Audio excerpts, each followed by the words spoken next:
Hello क्या दोस्तों, एक बार फिर से आप सभी का स्वागत है नई यूट्यूब वीडियो में। आज इस वीडियो के माध्यम से हम लोग जानने का प्रयास करेंगे कि ये सीबीडीसी नाम की नई बला क्या है। सेंट्रल बैंक डिजिटल करेंसी जिसे कहा जाता है।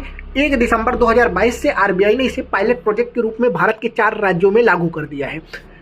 भारत के 4 बैंकों को इसको लागू करने के जिम्मा सौंपा गया है, जिसमें से यस बैंक है, IDFC फर्स्ट बैंक है, ICICI बैंक है और स्टेट बैंक ऑफ इंडिया है, जिसे इसे लागू करने का फंक्शन दिया गया है।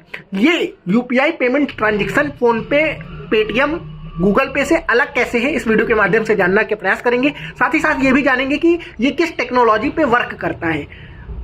अंत में ये भी जानेंगे कि सरकार को सीबीडीसी लागू करने से क्या फायदा होगा, आम कस्टमर हमको और आपको सीबीडीसी का क्या फायदा मिलेगा। एक एक पहलू के ऊपर इस वीडियो के माध्यम से बात करने का प्रयास करेंगे। पहले स्टार्ट करते हैं, सीबीडीसी की संकल्पना क्यों आई। तो आप याद कीजिए, यूपीआई पेमेंट सिस्टम क्यों आया था। यूपीआई पेमेंट सिस्टम को आसान बनाने के लिए आया था।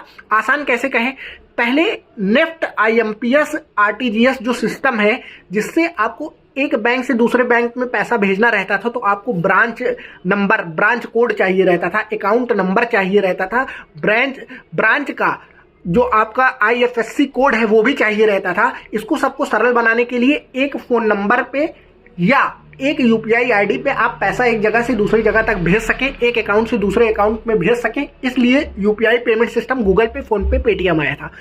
इसको और सरल बनाने के लिए हम कह दें कि सीबीडीसी आया है। सीबीडीसी क्या होगा, हो सके कि आपके पास कोई बैंक अकाउंट ना हो तो भी आप सीबीडीसी का यूज कर सकेंगे। इसे direct reserve bank of India control करता है, मतलब भारत का सेंट्रल बैंक कंट्रोल करता है। आप पीपल टू पीपल, मतलब कि हम आपको और आप हमें पैसा भेज सकते हैं। पीपल टू मर्चेंट ट्रांजैक्शन हो सकता है, मतलब हम किसी व्यापारी को पैसा भेज सकते हैं।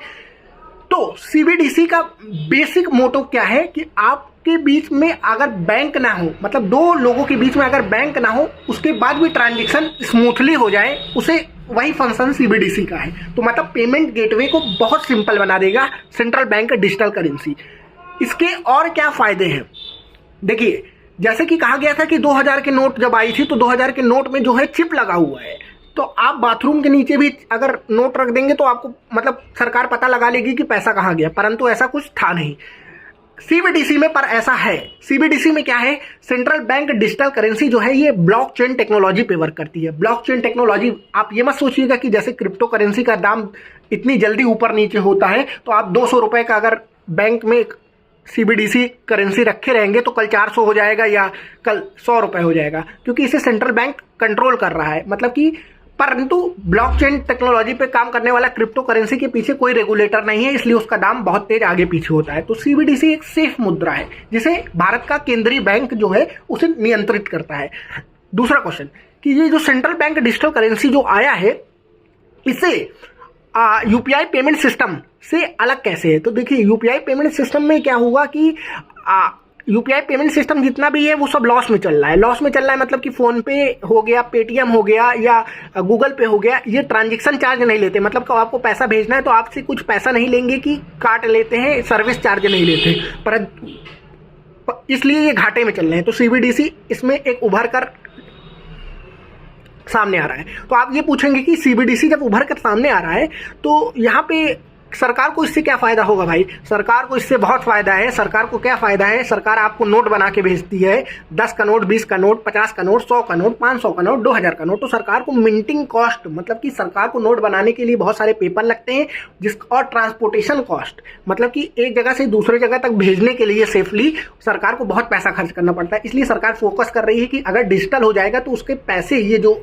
नोट बनाने के लिए प्रिंटिंग कॉस्ट आ रहा है, ये कम से कम डिक्रीज हो जाएगा और बहुत लाखों करोड़ों में सरकार को पैसा बचेगा। आपको हमको क्या फायदा है, मैंने पहले ही बताया वीडियो की कि पीपल टू पीपल और पीपल टू मर्चेंट ट्रांजैक्शन होगा। साथ ही साथ सेंट्रल बैंक डिजिटल करेंसी का आपका फायदा है कि आपकी चोरी नहीं होगी, पैसा आप अकाउंट में डाले रहेंगे। तीसरा फायदा यह है सेंट्रल बैंक डिजिटल करेंसी का यूज करने के लिए कि रियल बेनिफिशियरी तक ये पैसा डायरेक्ट पहुंचेगा। मतलब कि अगर आप फोन पे में पैसा भेजते हैं तो आपको नहीं पता कि ये किस काम के लिए जा रहा है, पर सेंट्रल बैंक डिजिटल करेंसी में अगर मान लीजिए कि सरकार प्रधानमंत्री रोजगार योजना के लिए 1000 रुपए भेजती है, तो उस नोट पे लिखा रहेगा कि प्रधानमंत्री रोजगार योजना, और बेनिफिशियरी तक डायरेक्ट पहुंचेगा। मतलब कि जिसको व्यक्ति को उस पैसा भेजना चाहते हैं उस तक पहुंचेगा। अगर मनरेगा के लिए वो पैसा आया है तो किसी और पर्पज के लिए यूज नहीं हो पाएगा, मनरेगा के लिए यूज होगा। ये इसके फायदे हैं। तो सेंट्रल बैंक डिजिटल करेंसी जो है ये पूर्ण रूप से हम आपको बता दिए कि ब्लॉकचेन टेक्नोलॉजी पे वर्क करता है। यूपीआई सिस्टम से अलग ऐसा है क्योंकि इसमें बैंक का भी रिक्वायरमेंट नहीं होगा। यूपीआई में आपको बैंक की रिक्वायरमेंट होती है। सेंट्रल बैंक डिजिटल करेंसी जो होती है ये पूर्ण रूप से हम आपको बता दें आरबीआई कंट्रोल करेगी, और सेंट्रल बैंक डिजिटल करेंसी जो है वो प्रिंटिंग और मिंटिंग कॉस्ट गवर्नमेंट का एकदम डिक्रीज कर देगा।